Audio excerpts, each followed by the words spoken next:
Go ahead and kick this off. We'll begin the meeting for our January 25th, 2021 Prior Lake Spring Lake Watershed Special Board Meeting. Steve, would everyone just stand and join me in the Pledge of Allegiance? Steve, you want to lead us again, sir? The tables seem freezing.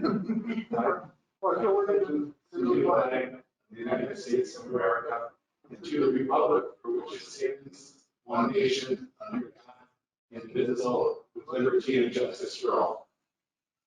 Sir. So our first order of business would this be Lisa then? Yes. Please do.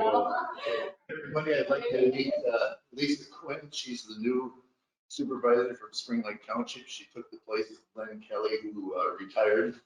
She started in January. She lives on the southwest shore of Spring Lake, kind of to the left and down the road from the public access.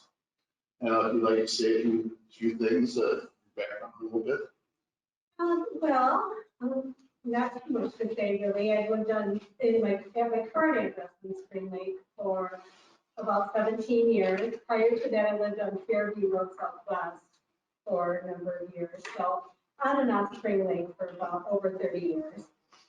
So nice to meet you all. I'm sure I'll get to know you into the future. And thank you for doing the work that you do.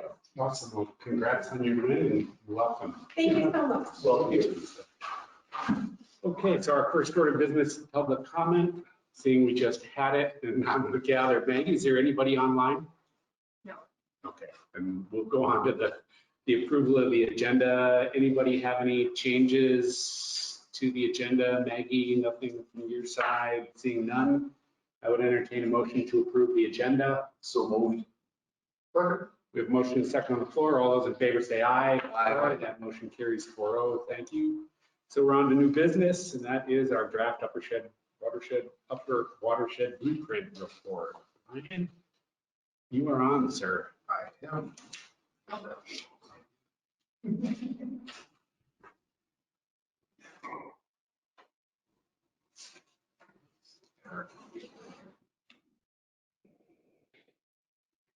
So we submitted the Upper Watershed Blueprint. I did really quick at the presentation. I wanted to kind of walk through the report and talk about it with you guys as we go here.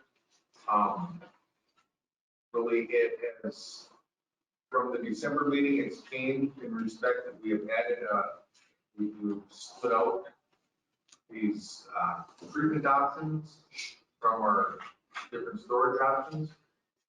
And I think I've come up with a better reasoning of why the flood mitigation solutions and the phosphorus reduction solutions don't really merge well.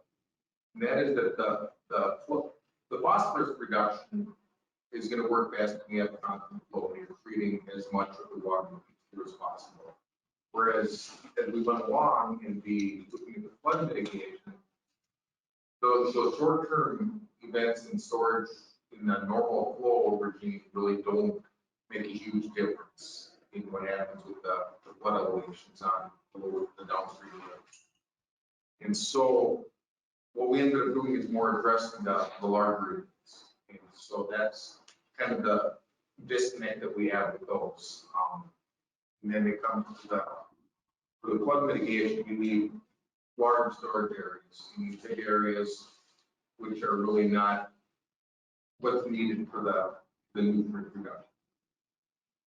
If that makes sense to you guys at all, where that separation comes.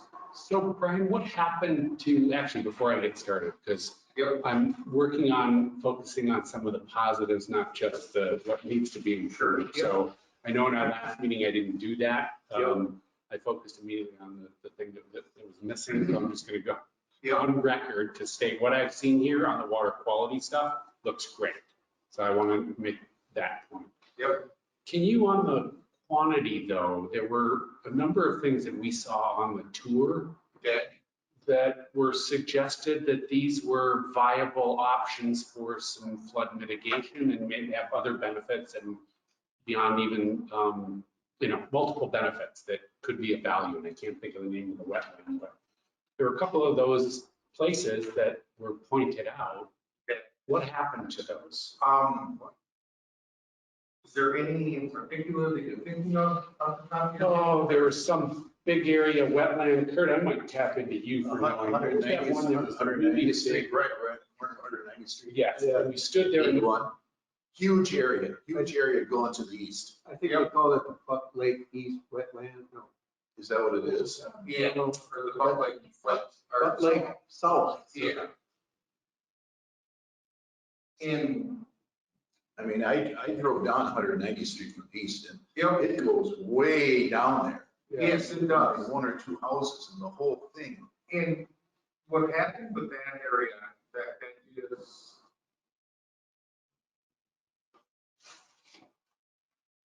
Can't see very well from here, but that's this area in here that we looked at. And in the modeling, it, to store that first, that large event and to not really push up high water levels upstream significantly on that, it is kind of where the disconnect came in, and that you're not really getting a significant amount of flood reduction from even this huge area. Okay. And so it is in here, we did model it and everything. But it, okay, good. Bruce? Well, I remember we were out there at the tour, I think somebody mentioned 1,100 acre feet could be stored there.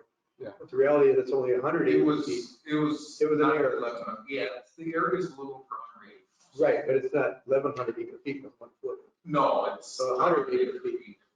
And being the engineer here, when I looked and analyzed the flood scenario that was the worst, once you have that huge amount of rain, all these wetlands and ponds and everything's full. They're not storing any more water.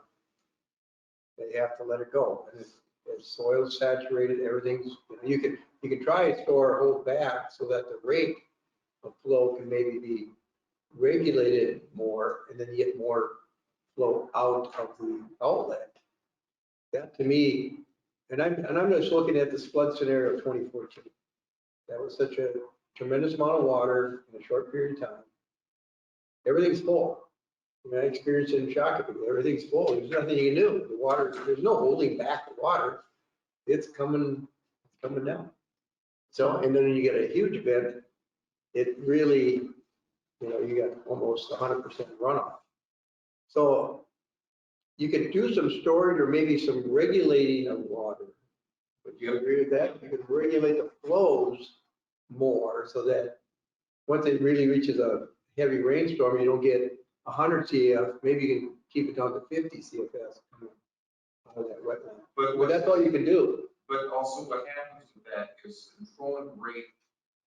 If you slow the water down coming from upstream, it doesn't have, at least what we were finding in the different model events we were looking at, is it doesn't have any effect on the high water levels downstream at all. Doesn't affect it. Because it's, the whole system is based on how much volume is coming in, and because we have that limited discharge for part of it. And so when we're limited, we'd have to be able to reduce the total flow coming into the lake to less than 65 CFS, which in the big scheme of things, it's really not a viable and be able to reduce that low flow rate. So essentially though, what you're saying is there aren't any storage opportunities in the upper watershed. Is that what I'm hearing? Because 2014 was still unique. Yeah, But if I thought, very unique here. right, so that was unusual and we may never be able to solve that. Yep. I was of the understanding, part of what was driving this, I think, from the board's perspective, is seeing the increasing frequency of heavy rain events, right? Yep. We're getting changes. Yep. And we want to try and look for opportunities to prepare so that we don't, I mean, even last year, while it wasn't as wet, we pushed 904 pretty soon. And if we had had more significant events, we could have been in trouble again, Yep. right? But, and that wasn't even close to what 2014 was. So that's what was a driver for us thinking, what can we do to prepare for changing climate, if you want to call it that, weather patterns for us. Yep. And I don't know, Carl, you might want to chime in too, but I think, one of the best things that could be done is, in anticipating for climate change. Because you gotta store the water somewhere. Right. I know like the 2016 flood study went through, there was over 1,000 acres worth of storage. It was gonna provide a little over a foot of flood relief on Prior Lake in 25-year rainfall. Yeah. But I think that your best solution to mitigating those larger events that are happening now with the Atlas 14 and higher, more intense rainfalls is going to be increasing the rate you can discharge and managing that Prior Lake outlet. Yeah, so I got that, and I knew that was always one of the options that we had talked about very early on, but I'm going to go back to what it looks like you're teaching us is you don't see any storage options in the upper watershed. Outside maybe some folding stuff Yeah, like I said, in Oh, Sutton Lake, we're getting some. the lakes, right? holding some water in the But lakes will provide some relief. And like I said, going back again to the 2016 flood study, there were several options that are outlined in there. That provide a 1/10 of a foot or 2/10 of a foot of relief over the downstream lakes over Prior. Yeah. But again, so any of those though didn't make the list, even a 10th or 2/10. And a couple of 2/10 and a couple of 1/10 at reasonable prices would be Sure. options. So that's why I'm just asking, because not only are we looking to make our own decisions, but we're spending a healthy chunk Yep. on doing this. I know it sounds like I've heard rumblings that you've put a lot of hours into this, maybe Yep. more than you had anticipated. But we're also trying to create a record from back when we're not here, and we're trying to march on a plan Sure. to know what can or cannot be. So I think that was part of what we were attempting to accomplish with this. Okay. And that's why knowing even what those other options were, I think would be very valuable for us to get those in the record. Okay. So essentially, we could even have in those options that were put together in the 2016 flood study. And part of our intent wasn't to regurgitate what had been done. We were looking for new ideas. And so, but like we did include in this one now the Buck Lake system that was done in 2014. Yeah. We included that in this newer version here. And so maybe using the same methodology, go back and say, okay, these are the options that were outlined in the 2016 flood study. This is the data that was provided. And I know that that was the focus of that study, was those areas in the upper watershed. I got the impression, and you guys are closer to that than I am, but I got the impression that stuff wasn't, I heard rumblings that made me suggest it wasn't as valid. Something about it was not something we could base decisions on. Yeah, but the work, the modeling work and the analysis that was done for that flood study was up here. What Mike has done for analysis has driven it down a lot further in terms of feasibility. I think you've already embarked on looking at 3 of the 10 storage locations of the upper watershed study, and 1 was scooped out right away, the ferric chloride wetland area. Sutton, Swamp, we started looking at Swamp, but there's a number of landowners, a lot more that would need to be involved and move to the next highest. Sutton, like, and you have that project, but I don't know, maybe it's just a quick reference to a table of what those are, and some asterisk, the level of analysis is not the same, or maybe to the same level of work that was done for this study. Sure. But I guess to Mike's point about some of the projects that are in the water quality column also do have, as you know, a flood reduction metric in their tables. So maybe you just want to move Maybe across the river, even. or include them in both summaries. And then the other thing, just looking at this at a very high level, that I thought would be helpful for the board would be to split apart the 4 lake outlets. Okay, you have to run 4 separate models. That's actually being crunched tonight. So that you can kind of see the cost benefit of each one, because they're gonna have different And complications. plus, you want to look at them in a sequence, going to say, okay, which one's going to be the best benefit? Yep. You know, Yeah, But the fact remains, there isn't a silver bullet, and I think the 2016 flood study was suggesting that, and I think this is being further emphasized here with this Upper Watershed Blueprint. It's a volume-driven system. So it's not a rate-driven system.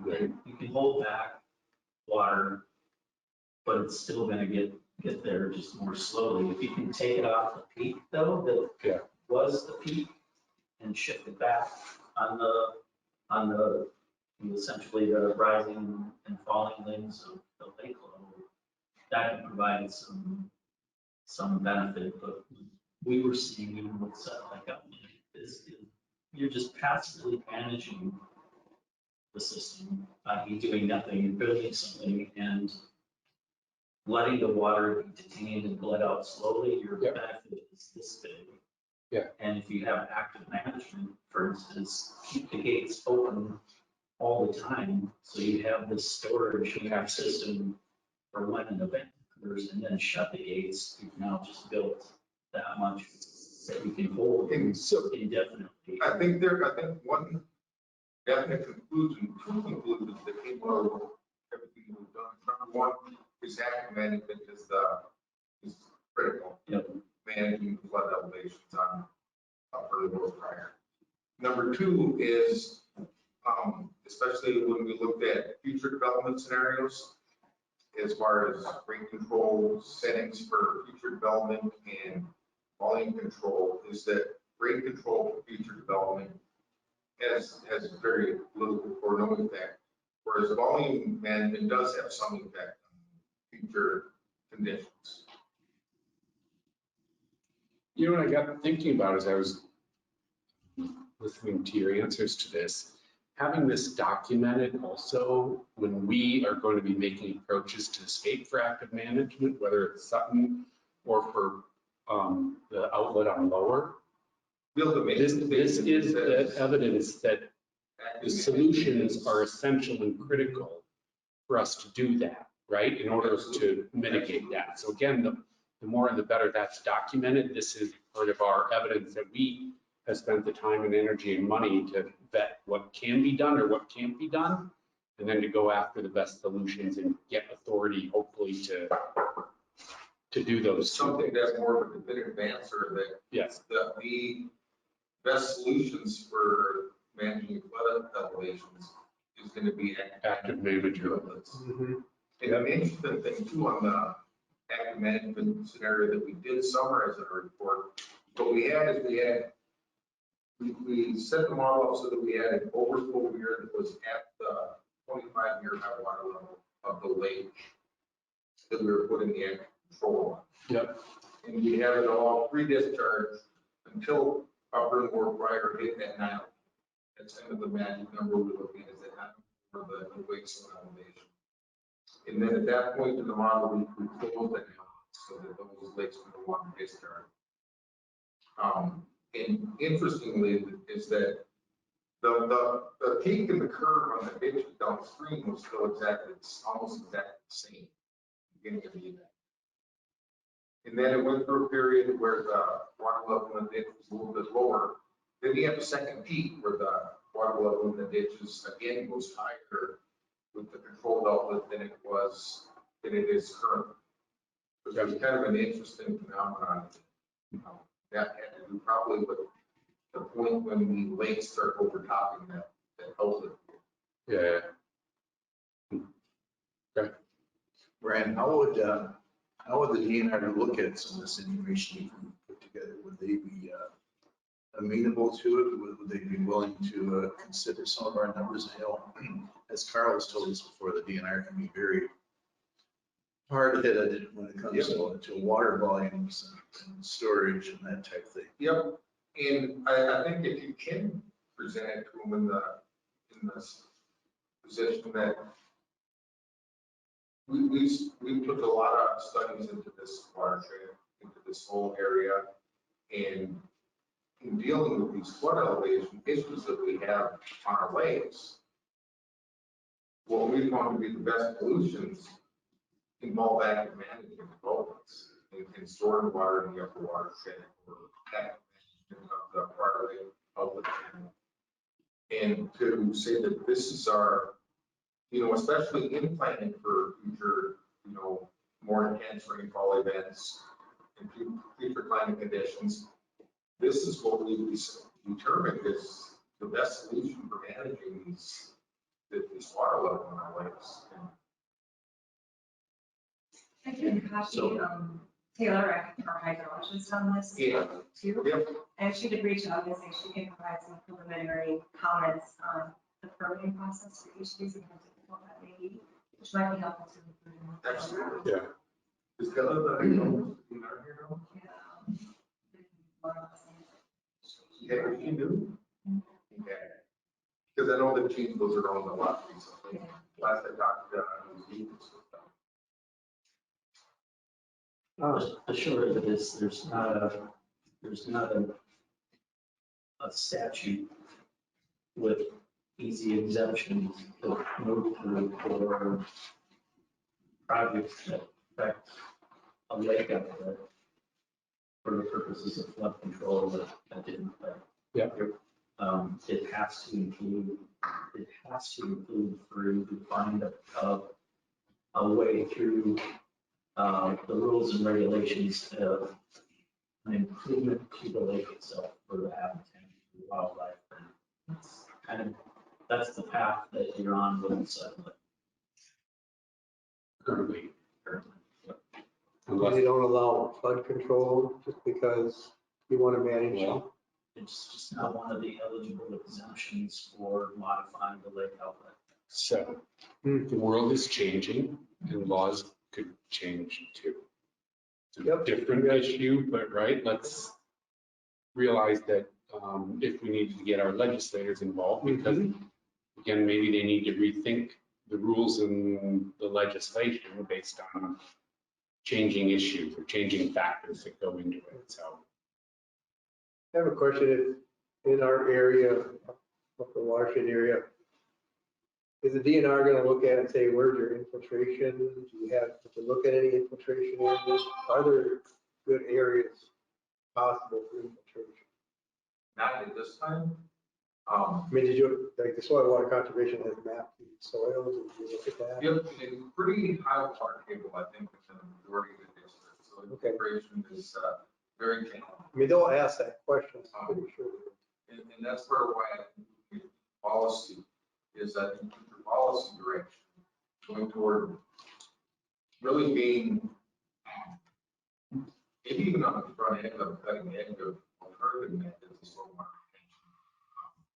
I know some districts have their own rules and guidelines set up for reuse of water, for reuse for irrigation. That was one thing that Megan and I talked about a little bit when we were doing this before is targeting farmers irrigating. They could draw in the basin and draw from the pond instead of putting groundwater up. No one's using, just looking at other options because there are going to be a lot of areas when developed in the future that it's not going to be, infiltration is not going to really be an option.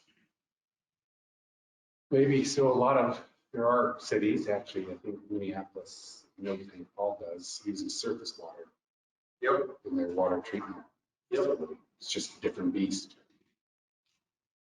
Anyway, I know I've done developments in areas similar where infiltration is not an option. We set up irrigation systems, to irrigate larger parks and green spaces and. Yeah. But to get that retention. I was thinking drinking water, Oh, sure. right? Yep. Brian, and in the many other, I imagine you've done other feasibility studies similar to this scenario. What have you found, what have other watersheds done in this situation? Have they just kind of punted or just gone small scale? What have you found? It's really varies from watershed to watershed. Some will allow you to use alternative methods, which a lot of the alternative methods really don't help you hold the water back or not discharge using filtration or manufactured treatment devices. Because like the way that the NPDF permit is set up in the state guidelines, most of the water tenders are set up is that, first you go through your checklist of, can you infiltrate here? And if no, then you look at, okay, can I reuse it for irrigation, do more green design, more, low impact design, such as impervious pavements, green roofs, that sort of thing. I'm working on a similar project right now, actually, in Shakopee, where we have karst bedrock, there's bedrock underneath, so they're not well infiltrated. They even wrote the idea of using stormwater for gray water in the building, flushing toilets, and uses that you don't have to worry about the water quality as much. And so, but some of, really, as far as retention goes, first you can start with using the impervious pavements or green designs, so you get less runoff, less impervious surface, less road surface, using narrower roads and that sort of design. But really, I can't think of anything else I've done other than reusing surface water for irrigation than using infiltration to keep the water there and not let it discharge. And like you said, there's no silver bullet, we must pie it up, and we're hoping they could do something that would get us their lakes to the NBCA threshold of getting off their impaired list. Yep. But I think what your report is basically saying is you can do 3 or 4 things that are going to help quite a bit. It'll make a big impact. They'll make a good impact, but it won't reach the milestone we were hoping for. Yes, and I didn't total them before I came, and I apologize for that. But if we add them all up, Well, your top 4 come to about 3,500. yeah, which is a little bit over half the total from the straight increments. Yep. Right. Which again, that's a big chunk of the total that we have right now. And I mean, would that, I guess what I'm trying to get at, would that make a noticeable difference to the lake shore owners, to the lake owners, visibly in water quality? yes, It would. yes, It definitely would. yes. Okay, thank you. It's a big chunk of stuff coming in. Yeah, yeah, right. Yep. Can I get, Sorry, Carl, Carl had his hand up? Just Okay. sorry. Either way. I was just, what the report contains predominantly is capital improvements, things that you can go build or restore and do quickly. And I think one thing that the board should keep in mind too is we're looking for kind of quick solutions that are based in a metric of an event analysis, of a 30-day event. And what's happened over decades and decades is land use conversion that has changed the amount of runoff. Yes, it's changed it certainly for the large events, but all the smaller events are delivering a lot more water too. And so the lake levels are building up. And if you assess a land use conversion for a 100-year, 30-day event, it's not going to demonstrate any impact or benefit really on the lake levels. But programmatic changes in land use conversion over the long haul, converting ag back to natural grasses, restoring wetlands, are going to bite off all that volume for all the small events through evapotranspiration. And then you're not going to have all that volume down in your lake for when the big event does occur. And so this analysis, not that it's flawed by any means, this is the way the analysis was set up, doesn't account for those programmatic landscape changes that you could be pursuing as well over the long haul through the farm friendly program. And it's mentioned for wetland restoration, but you have to have even more so willing landowners for those types of things, but those are more resilient than building projects that have a lifespan. Carl, didn't Brian make a comment in here though, that they looked at the potential of development and actually, meaning of development, the likelihood of the type of development that would occur there, moving to, I mean, single family homes or something of that Yeah, nature, we looked at would actually increase. zoning and what that would look like. We looked at that scenario from both water quantity and volume and water quality. Is that significant water quality impact? Right, but I thought, doesn't that run counter to what I thought I heard you saying, Carl? 'Cause I mean, I get where if this was just all grassland, it just wasn't farming, but it wasn't rural residential. One of Paul Nelson's arguments all along through the road revision process and why you put more volume control on this. Converting ag to single family residential with controls in place will also be better, or can be if you have stringent enough measures in place to reduce volume as well. So, and bare soil is one of the biggest aspects. Yeah. Or Bare soil, really changing bare soil to a residential development, there's almost no change in your runoff rate.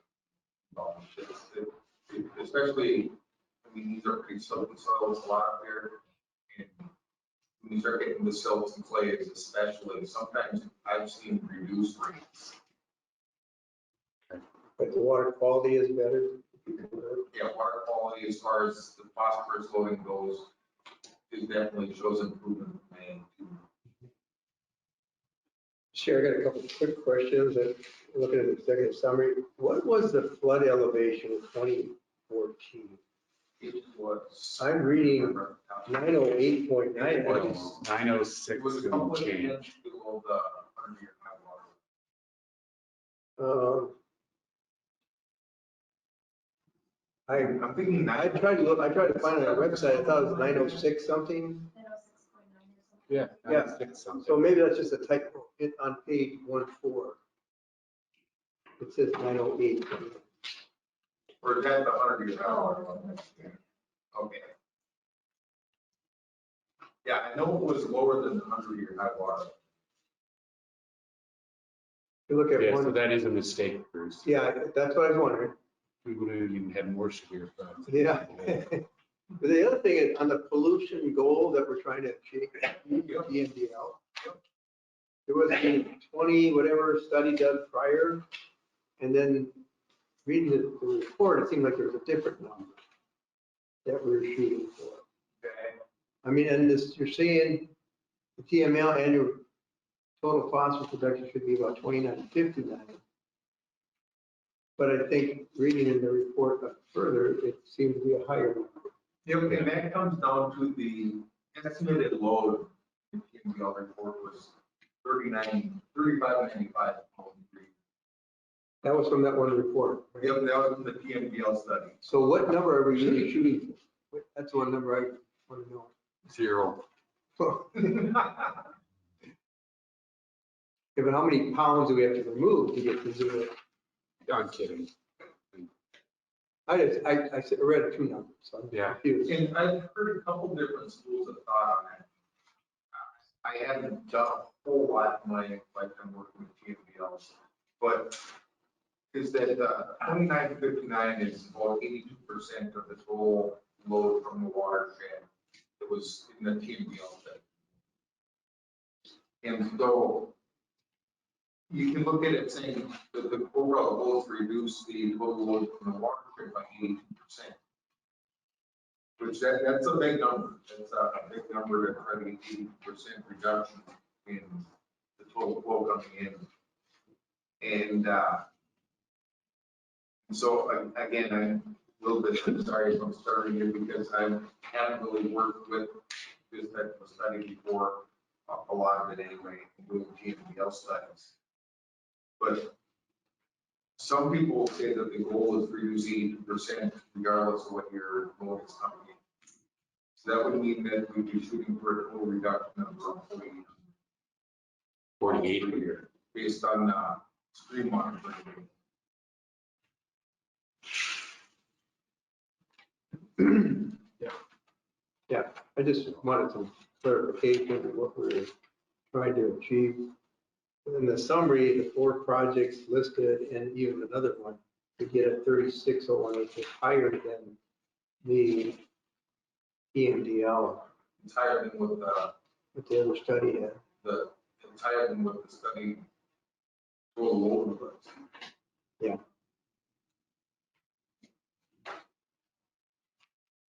Brian, So when you there's your say, zero. There's your zero. That's, yeah.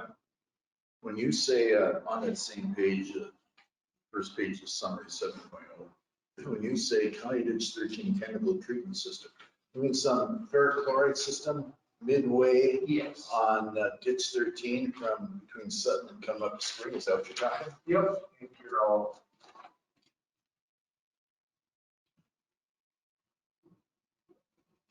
Studying Zoom. I'm sorry. I don't look for testing it. That.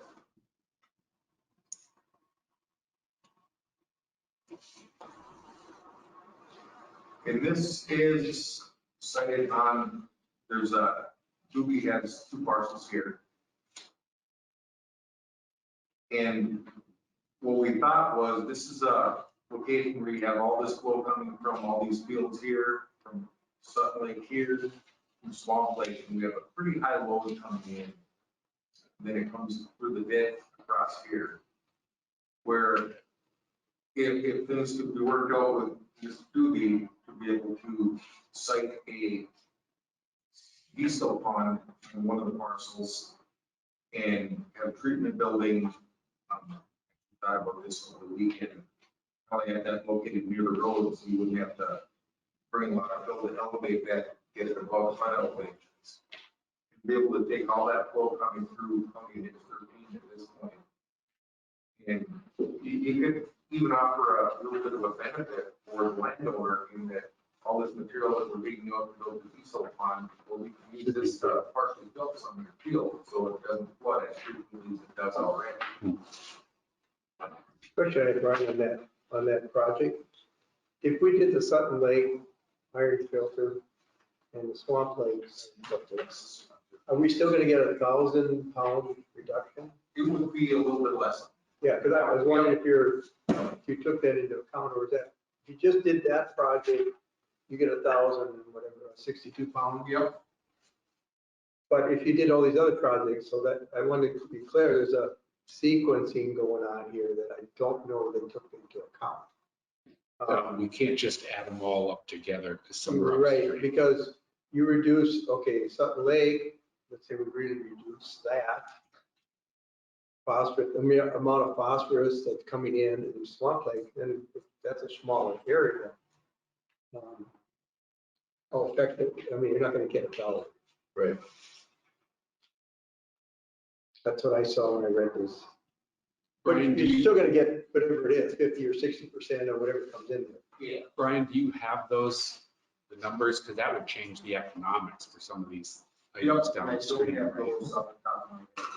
No, that's okay, but I mean, in this, that's,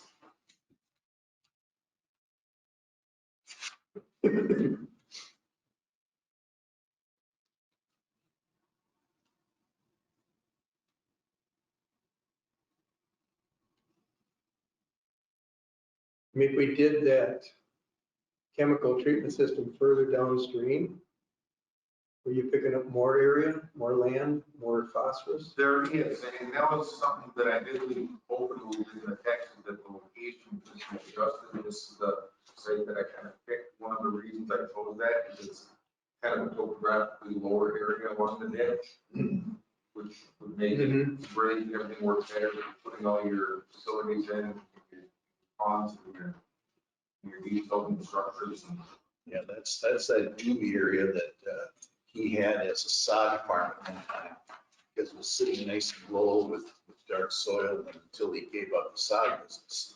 That's what it was used for. yeah, maybe switching gears a little bit. Brian, can I ask on 2.2, looking at the uncertainty of the hydrological, the logic inputs. There's some pretty serious uncertainty around there.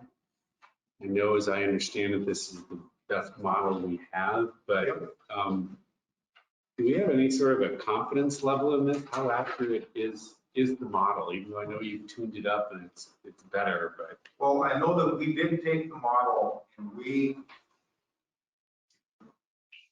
calibrated it based on the 10 years of data that we had available, water level data, rainfall data, and everything like that. And that's what all the calibrations were based on. And I mean,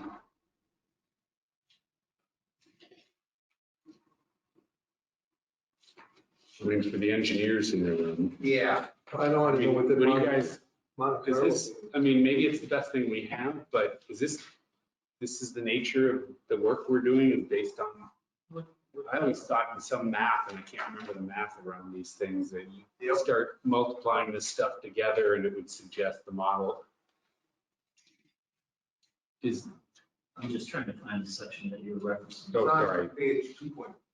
2-2. Yeah. 2-2, that chart that Maggie's pulled up for us. And those are some relatively large uncertainties. From all of the inputs. But, yeah, but in the stormwater model, it's, you know, you get a little here, you get a little there, and they seem to balance out a little bit. And they're not, I don't know, they're not significantly outside of the norm. But I mean, we're going to end up basing some decisions, and I'm gathering this is the best we've got. So I get that, but it's still the, isn't there some math that if those percentages were used, and I don't remember the formula on how you do this, but that would suggest this isn't a valid model. Well, Is that, am I? like the width uncertainty, that's not going to have any impact on the outcome model. But even these others, you know, you've got. 50%. Those are, they do seem like really big numbers. Yeah. But some of those also, like the suction head, hydraulic conductivity, those are on minor inputs. Yep. And so they have, you know, less impact on the outcome of the model.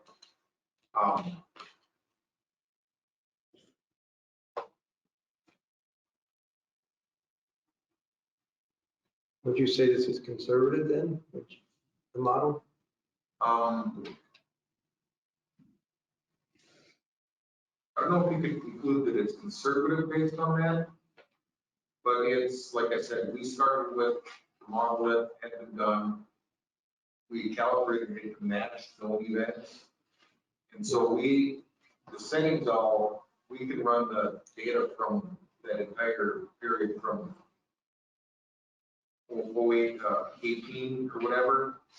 And the elevations end up matching within a couple of tenths of what was actually recorded in the stream for those events. And so that's kind of where the calibration comes into it. And so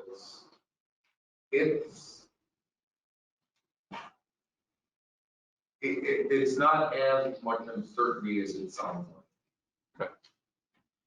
I just thought, and actually, as I was starting to think, I thought it was that you'd multiply the percentage of uncertainty times the influence that particular input has on the model. Yep. So like for example, Statistical, and then add all those up.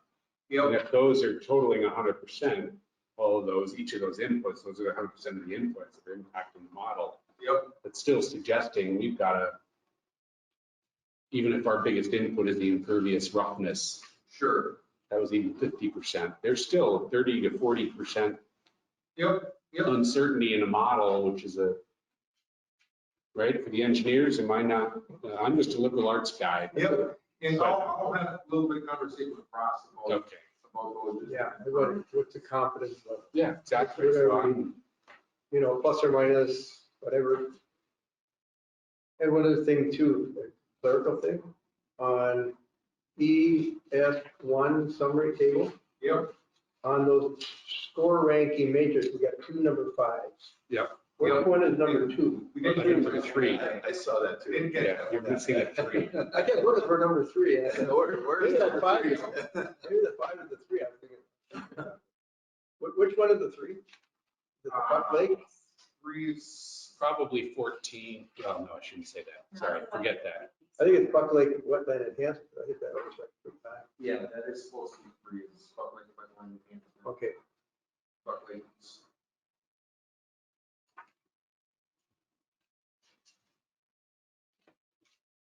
I did like the maps too in the report.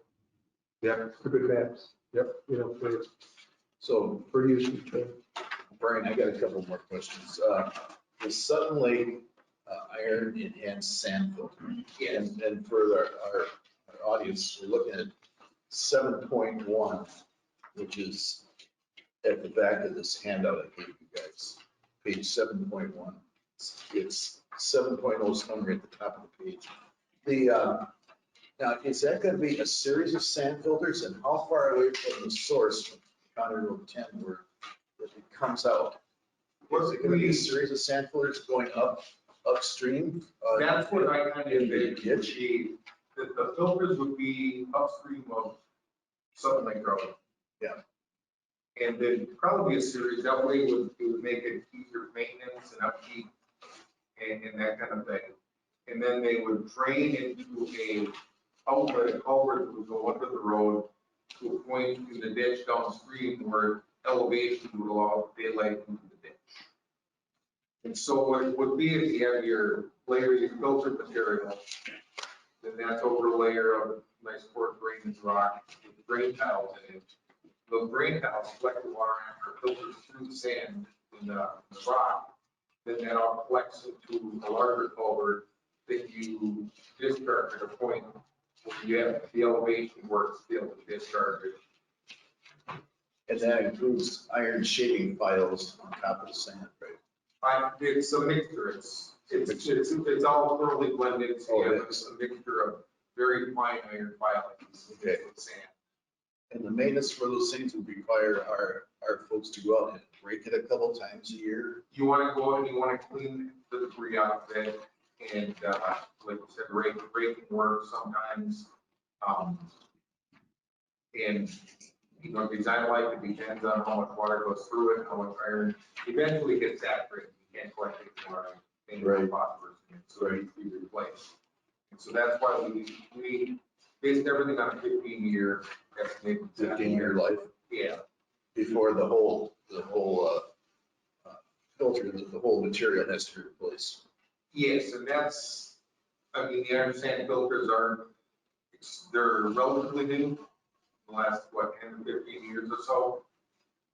And so no one really knows for sure how long it takes for them to be set. Okay, It's still kind of, up in the air. yep. What is it? Go ahead. I was gonna ask the replacement cost. What is, Oh, that's right. Is that- That's the next thing. that's not- Asked. What's the replacement cost? Sure.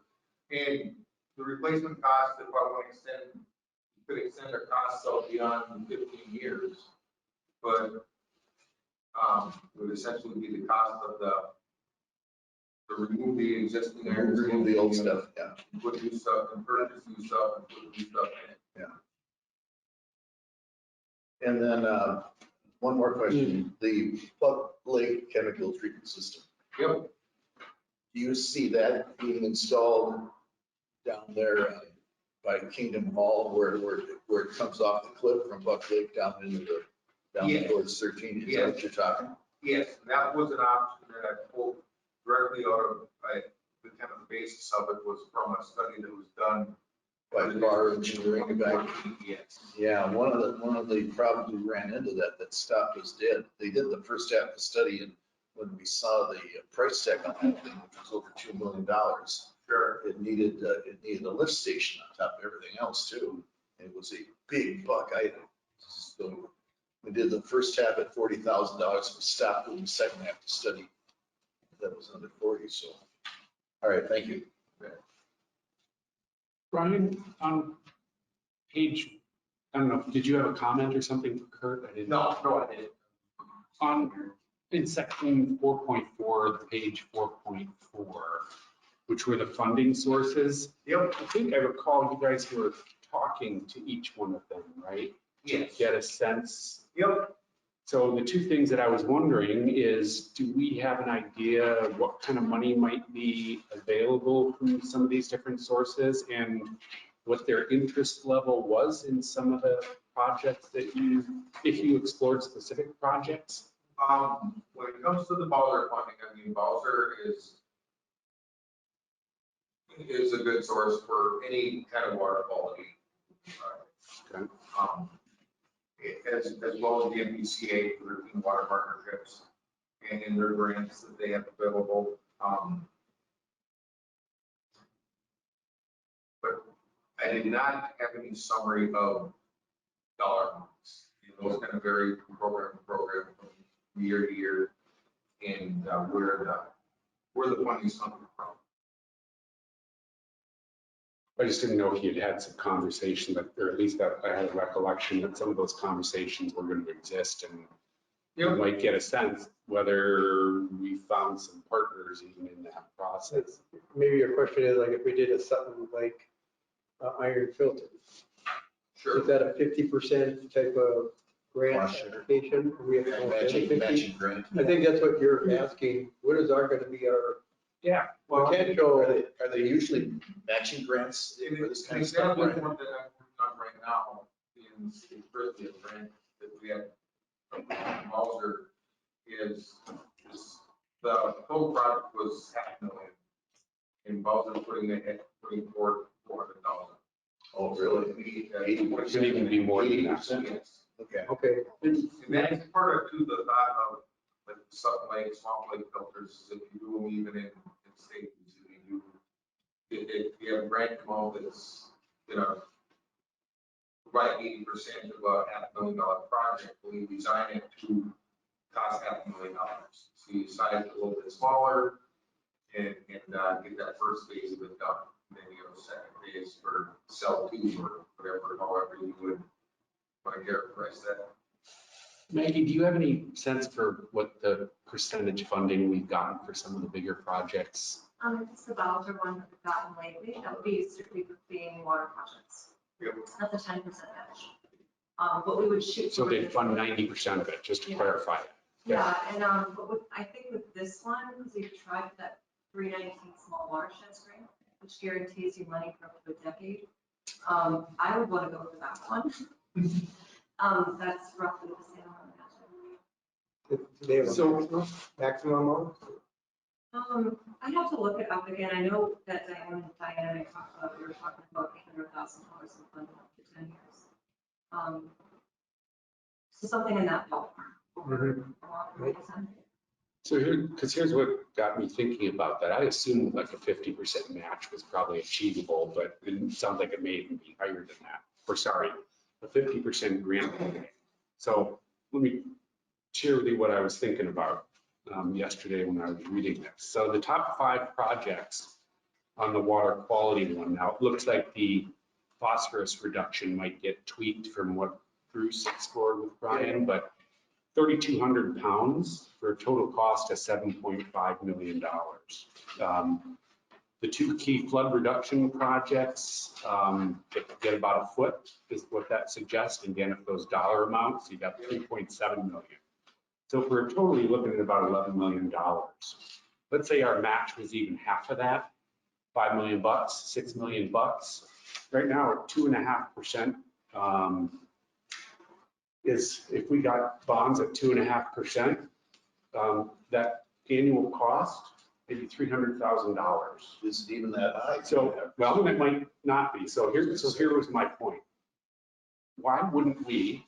These projects are all valid. Some of these the big ones, and most of those higher end ones are at 150 a foot, right? Or sorry, $150 per pound. There's one of the big ones is higher than that. But so would we not, as policymakers, go for those 5 water quality and those 2 quantity projects? If what it cost for us on a levy perspective was $300,000 a year, plus a whole lot more staff going after the projects, I get that. With the time it takes, why wouldn't we go pursue that? And I got thinking about that and thought, well, I mean, it's part of why we were doing this. But this to me is sort of a no-brainer to go do these things to get this stuff done. Because that's what I think it would end up meaning for, and that was I played around with like 15 years, 30 years. But anyway, that's the kind of range. And to me, that's very viable Is that a to, 20-year bond you're looking at? yeah, Yeah. some of the stuff. I mean, I played with 15 and, and some 30-year stuff. Clearly, the longer, the better, the lower the rate. And I thought, man, if we could stop inflow of phosphorus and get that flood protection for that at our cost of $300K, even the savings that we would end up doing on alum treatments just to continue to deal with what's going to come into the lake, that alone is a savings that doesn't even factor into this. So I was kind of going, well, gee, I mean, again, that's why we were doing this. But to me, I would literally end up having a conversation with Maggie and company later this year and say, what do we need in order to go make this happen within 3 years and kick this stuff off? Yeah, our previous bond payment was $170. I know, right, and what was the total amount that was bonded for back then? I don't know, Kurt might know. It Originally, was millions. yeah, it was like 5 million. Yeah, so just even though it looks like a lot for these projects, if you sort of put it into perspective and figure out how you fund it, we get the grant funding, this stuff, I would argue we should go make this stuff happen. I know we're gonna vet it and confirm it, So, but so that's all 17 projects that. nope, I was looking at the top 5 Big as projects. I went for the Just the top 5. 5 Okay, economic, big project okay, stuff. okay. And most of the serious projects getting real stuff done was $150 per pound of phosphorus removed. Okay. And I mean, to do that for our lakes seems like the right thing to do. Yeah. But Well, that's a good argument. I agree. Either that, or you wait until we accumulate enough funds budget-wise each year to build up and how many alum treatments would we have to do to take this amount of alum out? That's the, what do we spend? And Do you remember- also for each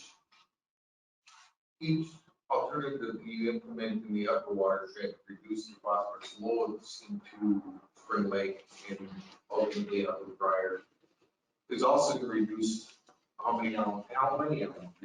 Correct. So. And I would rather- It'll prolong the period between when you need your next alum. That as well, and I tell you, as much as I got convinced or I wouldn't have supported it, I would rather not put alum in our lakes. Sure. I just don't care. It just doesn't feel like the right thing to do. I know it's the only thing we can do once it's in there, but that's why literally, well, I'd do this next year.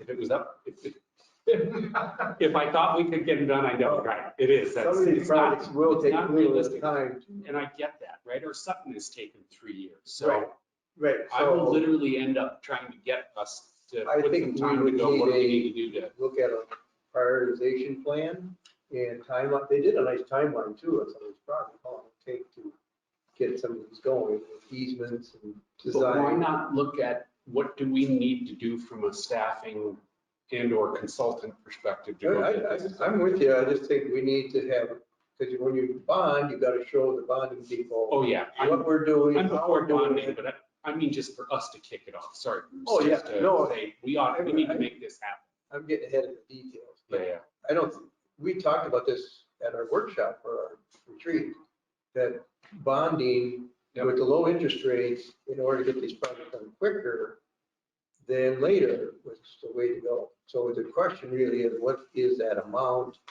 Yep. And Lots how of is it going to be details. done? You know, A whole lot. I know that. Yeah. I mean, you could bond and get $5 to $7 million, but you're not going to spend it all next year, or Nope. it might I take, wasn't it even- might take sorry. 3 years. I was not suggesting bonding sooner rather than later. Yeah. We need to do all of the preliminary and engineering work. There's cost for us to deal with that stuff, to put these in, to even be able to go get some grants and then decide what we bond for. And it could be multiple bonds over a couple of years, but it's, Like, for example, last winter on Friday afternoon, Maggie and I added the Buckley East wetland. And because Maggie called Bill, we got grant money for feasibility study. Yep. So let's put that at the top of the list, first one to go. If I can just sidetrack this for a moment, Maggie, where are we at with the Sutton Lake project? It should be starting, right? This week or this coming week or the week after? Yeah, the contract, this is a drop off the contract tomorrow. hopefully. And then, yeah, it's still gonna break ground pretty quickly in February, so. Got a question for Carl. You remember what the cost was? We did an iron fan filter, didn't we, in Fish Point Park? You remember what the cost was for that? Fish Point, I don't know if I think, is that 190-ish? That's the small one. Well, Sandpoint, the one to the north is the larger project that goes up another 3 or 4. I would say Fish Point was around 2 plus or minus. That's been a lot. Okay. Sandpoint is, So these other iron filter projects we're looking at, those cost estimates seem reasonable to you? Or I haven't seen any of the data that goes, Yeah. I haven't seen any new costs or anything. So did you have a contingency in a lot of your estimates or? Yeah. See, engineering. And I know how you hate to be low bidder, so probably is some fluff in there, but that would be one thing, doing a further study and say, okay, here's a closer estimate now that we got a design. And now we're ready to buy. We know that. Oh, yeah. And Maggie, as far as the other one, the iron sand filter on the west side of 17, going north of the intersection, called Kruger's Farm. Where are we at? Is that still going to happen this summer yet? Oh, well, if we move forward with that, just be design this year. We're still waiting on the language, we're just sitting on it. That's in front of us. Okay. Bruce? I was gonna say, some of our projects that were underway, we're gonna have something late paid for. We got enough cash, we could do the Spring Lake West. That project. We could probably even do the Buck Lake East wetland enhancement. We could knock off some of these smaller Right. That's projects. what I was thinking. Yep. I think I was reading one, it's really dangerous. But anyway, Anything? I'm thinking we could do, we have, Yeah, sure. we probably could do a couple of these smaller projects. On a side note, I did have a conversation with Scott at WCD today. We have an upcoming Farmland Council meeting that we're going to plan for hopefully in person. I'm gonna see, hopefully I can do it before our next board meeting, but I'd like to have them bid out some of these.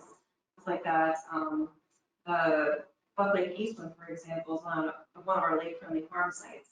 But Joe Henches runs that farm, and I'm sure he'll have something to say about that. And so making sure that they have vetted that out before we publicize this and adopt it would be kind of nice. I don't know if we can fit that in, but I'll try. Sure. That's good. Anything else? Anybody have anything more for Brian or Well, questions, I suggestions, did- Bruce? barium chloride system alternative 1 and 2, can you kind of go through that a little bit and show us? There's a big price difference, so, Yep, and and system 1, we made some assumptions.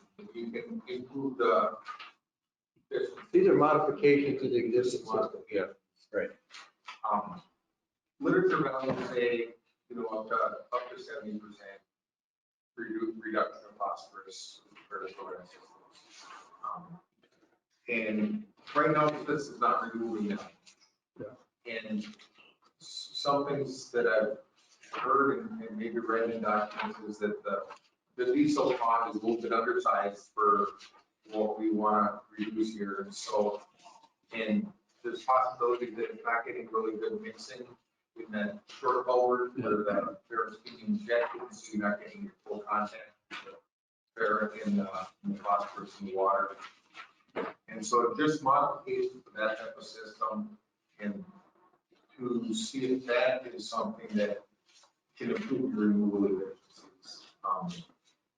Just do some testing to see the mixing parameters and dosing parameters and improve that reduction that you can get from it.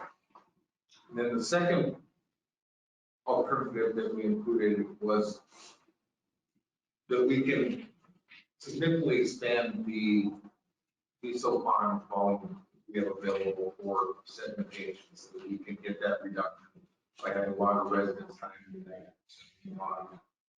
And try to settle out more of the particles, more of the phosphorus combined with ferrochloride. And so those are what the two different options are. What was the second one again? I didn't catch It it. was, expand, increase, about double in size, the diesel pond volume available. And what does that entail? Buying more land, digging out of, Yes, that includes buying more land. I know that there was brought up at some point that that intersection is going to be modified, but that the elevation is so high that I even thought about that, is if that would be a site, something like that, but the elevations are really challenging to try to do that. But it's comes down to trying to identify and find a location where you can build a 2 or 3 acre pond to be able to manage some of that. is that the big increase in cost between Yes, one and it's two? the land acquisition mostly. You know, there might be opportunities there because, and Dave, you're maybe kind of address this because this is the county issue. They're talking about changing that intersection, doing some major upgrades in that 13, 17, 282 intersection. Yep. And that might be a good opportunity for us to get in there. Yeah, I emailed Tony Winnicky today. Right. What he knows. Yep, and I know one of the challenges. When is that going to happen, Dave? Is that far out or is it? The phone doesn't work, it's too cold. No, it's the 8 ball. Oh, coming up to be answered. And one of the challenges there, as I want to go, is that the elevation at the intersection is about 20 feet higher than. what- Right.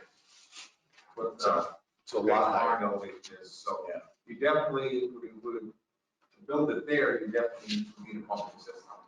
Be able to pump it up there, or significant changes in the grade on the road. Probably more than a lift station. So I was curious of the statement that currently the system removes about 12% of the phosphorus based on the calculated flow volume, phosphorus reduction, but the system should be capable of removing nearly 70%. And that's based on the 12%, based on the reports, the annual report side, Okay. and how much is being removed. I mean, this is a big change, 12 to 70. And the, like I said, look at the values, I went that source written down here, but they say you can get optimally up to 70% reduction.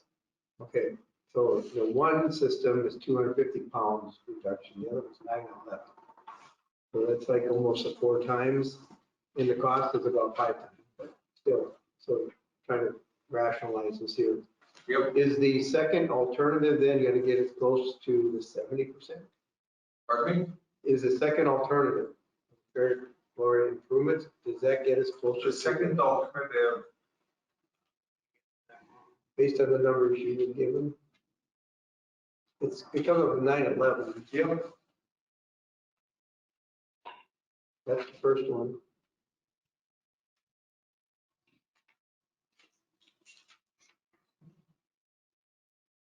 I'm trying to look at what's the best. Yep. value. we assume that 3/4 of the total discharge coming through there would be treated to 70%.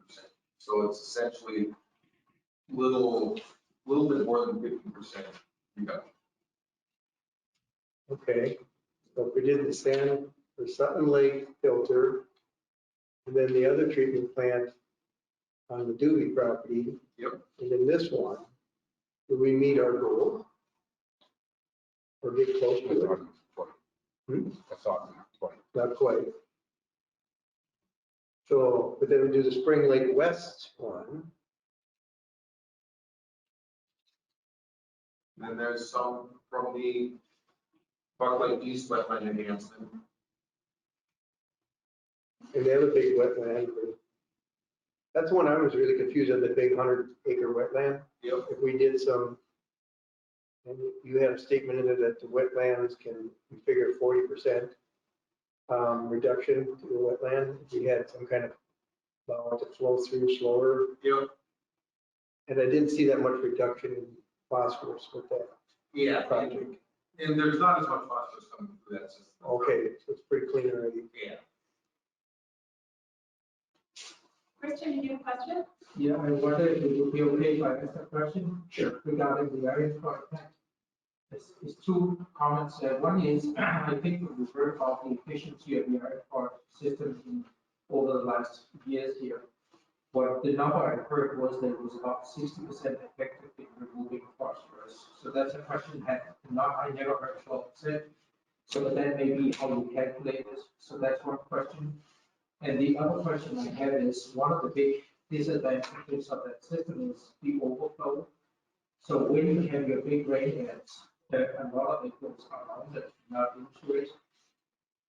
And so when you look at your improvements, are you looking at the overflow and how to deal with overflow situations? That's a good question. I know Jamie put together all the data, a lot of data on water levels. And there only been in the last 10 years, I think it was, just a handful of times where it has gone over that overflow. So based on that, almost all of the water that comes through that system does go through the ferric chloride system. There's going to be some where it overtops and it's not being treated, but the majority of it is going through the treatment system. And the 12%, like I said, that came from, based on the annual reports for the ferric chloride system, removals are about 500 pounds, a little bit more than 500 pounds per year. And based on the stream monitoring data, there's close to over 5,000 pounds per year coming through there. And so that's where the 12% comes in. Maggie, has Jamie looked at this yet? She concur with what Brian sharing with us? Yeah, she's shared her feedback on it. Because I too recall that we've heard much higher treatment numbers. Yeah, I can touch base with her though. Sure. I'm sure you guys. Yep. Yeah, the number that Christian and you're recalling is the monitoring and effectiveness of ferric chloride's dissolved phosphorus removal percentage. Okay. So that's been the metric that's been, and that was the purpose of the ferric chloride system, is not the particulate form of phosphorus, but the dissolved form of phosphorus, which is only roughly 60% of total phosphorus, the other 40 being particulate. So when you get the 12, sounds a little, I don't know, I don't really understand the 12%. But it's not the ferric chloride is removing annually 55 to 60% of the total phosphorus been reported as dissolved phosphorus. Okay.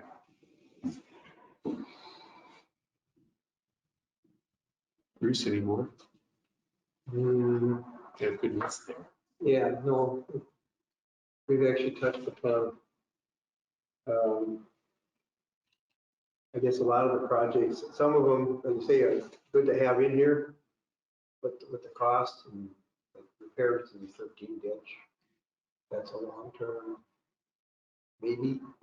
Yeah. Some of them, so at some point, we have to do a prioritization as a board. Move forward. It's almost, in a sense, Yeah. they've done that. Yeah, And we tried to set that up kind of an example, kind of Yeah. an example of what a timeline would look like. Yeah. We choose, say, these 5 projects. Anybody else? Anything more for Brian? So what this blueprint is, it's directing the watershed district to go from Allen treatments to these projects. Not sure I'd characterize it that way because the alum's dealing with the phosphorus that's already in the lake, right? And this is trying to stop what's continuing to come in. And to clarify that a little bit, is that the studies said that you need to treat what the phosphorus coming into the lake and the phosphorus that's already in the lake. And so the alum treatment's been going on for a while here. that treating phosphorus in the lake. And this blueprint study is to address that phosphorus that's coming to the lake from the upper watershed, being discharged from the fields and from the other lakes, from everything else upstream of the lake to keep it from getting into the lake. And like we said before, prolong the period between when you need to do more alum treatments. So the more phosphorus you prevent from getting into the lake, the longer it's going to be before you need to do another alum treatment done. So do we know what level of internal loading of phosphorus the carp are causing? That is in the reports. I don't remember the number off the top of my head. I think it's in the neighborhood of, it was about 8,000 pounds per year in the TMPL study, I believe, if I remember correctly. Is there a percentage, like Spring Lake has internal loading of phosphorus? If there were no carp, I think, how much are the carp causing? Half of it, 50%? so That I believe, can't answer for you, but I believe we had a pretty good, that alum report is what I was thinking about, Maggie, as the answer to this, probably getting at what you're looking for. So before we did this, the last two alum treatments, they did a pretty significant report for looked at the internal loading. And I think you'll find the answer is probably in that report, as I recall, I don't remember details, but I think it's in there. Does the alum bind phosphorus down to the bottom? Does it bind it for only so many years? Nope. I'm going to do my clarification because I was vetting this too to confirm whether it was a permanent bond. I think, and you answered me, right? The bonding is a permanent bond and it's out. Okay, so That then the doesn't, phosphorus coming in, the external, no, that's the new alum treatment. so if there's alum that went in the lake, he'd probably do a better job. But this is the way I practice as a policy maker. I think that I got it right. So the alum that did not bind up is available to still be bound, whether it's stuff that's coming in the lake or the stuff the carp stirs up or a boat motor stirs up, or it just the migration also, that was the other aspect, right? There's migration just coming up from the bottom. So that alum is always still there to take up phosphorus, assuming it's in the right spot. So when we do an alum treatment, we may not get 100% of binding. Correct. Okay.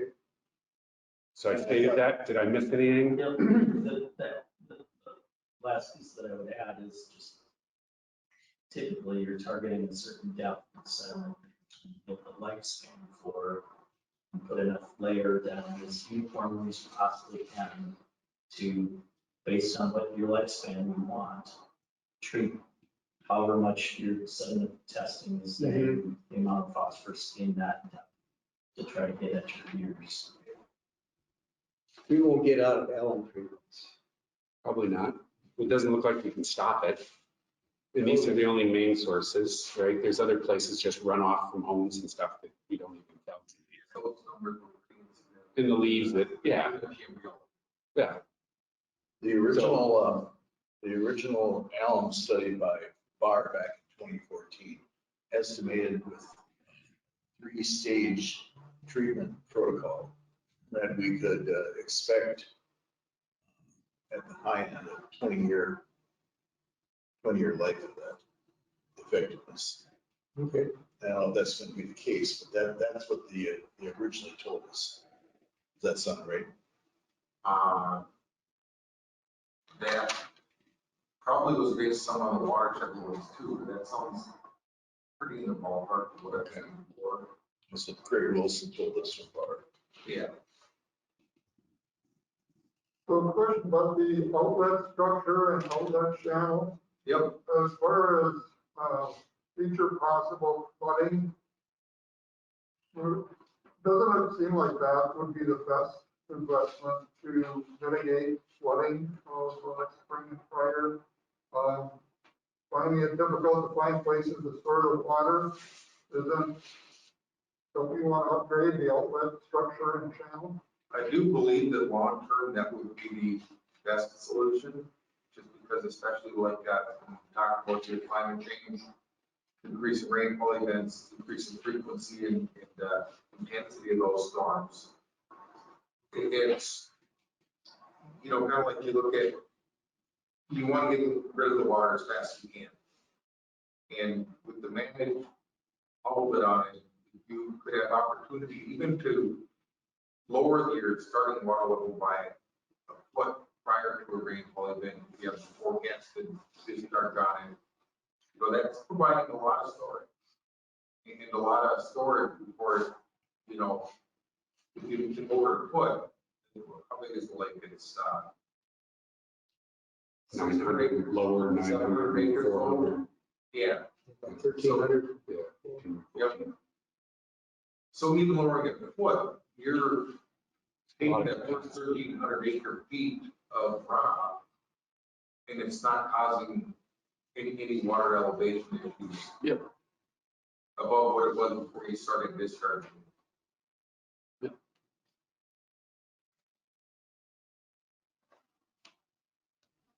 I mean, there, as far as the outlet structure goes, you know, you've really got two options. Number one, as Bruce suggests, you try and burst it with a plastic sleeve that increases capacity, what, hopefully 20%? Yeah, I did more research on that. That can't be done. Really? Well, they don't make a bigger, what they call pipe burster for that size. Well, there's no, Not commercially, but it could be someday. Not today. the other choice is you install another pipe. And that's probably. That's big bucks. And I know that was Capital gone through before, and I know that you guys went through that Right. process before. There was a lot of challenges with land. And with the first one, there was a lot of challenges. Yep, Absolutely, there was. yep. So Is that a 54-inch pipe you were talking about? Yeah. Yep. That's about the size to get a 150 scale discharge.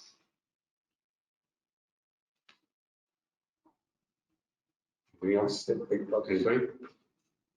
So can I run through our checklist to make sure that Brian and I can all the points in the final draft? Okay.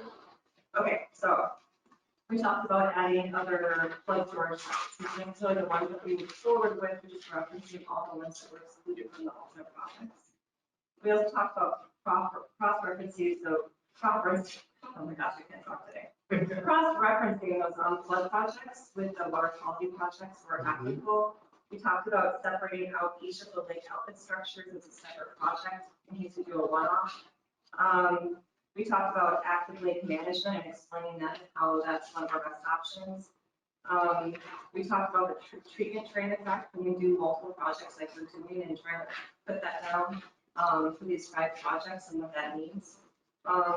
We talked about adding some more information on the confidence interval on table 2.1. We also talked about adding a percentage of grant potential funding on those funding sources references at the end of each project.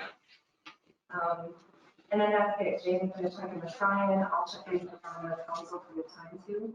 Was there anything else that we're missing? That's what I heard. That's what I heard. Carl?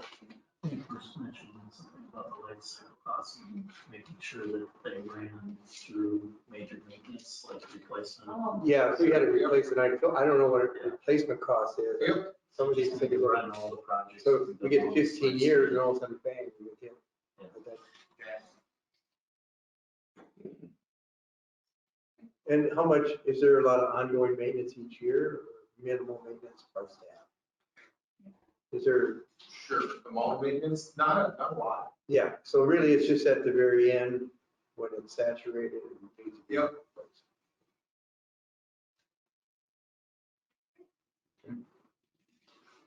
Great. Maggie, could you send out a email blast to all the managers when Sutton Lake project breaks ground? Because I've got some Sand Creek supervisors who want to come out and look at it in progress. Do we want a special like to that when it's active or? Yeah, when it's maybe mid-project or something, because I think they'd like to see it, you know, while it's being constructed and then see the finished product. Mr. Chair, Carl, where are we at with the Spring Lake West? Are we doing a feasibility study on that? Or where are we at? So it's just the landowner, kind of gone for since the holidays. They have to choose how big they want to make that feature. And Okay, that'll dictate the project and ultimate end of the feasibility study, but we haven't heard from them yet, so okay. we're just waiting. I mean, so do you have to finish the feasibility study? What do you have to do? Yes, we have to finish that first, and then after that's completed and the landowners agree, we'll start working on that landowner agreement, and then Carly will move ahead with the design of it, Design, and then we'll okay. look for a grant support. Now, is it just Paul Kruger or are there others? So it's Paul Crooker's neighbor. Yeah. So when Jeff Highland is a landowner, but he hasn't been responsive, so I reached out to Paul to bug him. Okay, But, okay. yeah, we'll just see where that goes. Okay. How big he wants to make that feature. That's gonna be a big sample. It's gonna be a long one, isn't it? It is, yeah. What's the proposed dimensions off the top of your head, you remember? If you don't, that's fine. There was like 5 alternatives. Yeah. Oh, was there? Yeah. All right. That was the number one project. Break the date. Yeah, it's going to maximize this part. Go one, then we go two. That's real. Oh, is that possible to get that project going this year? Yeah, I mean, if you have funding for construction, we can work our way through the landowner decision. All the feasibility is essentially, it's at about 30% design. We just didn't want to advance any of the Yeah. 5 options further until he picks a horse. But then I guess the question is, can we get some grant funding too? That's the thing, like the grant cycle kind of goes, like right now, we would have had to put in for that voucher grant, Yeah, by the end of the year, and so the timing's not quite right for getting it in this year. okay.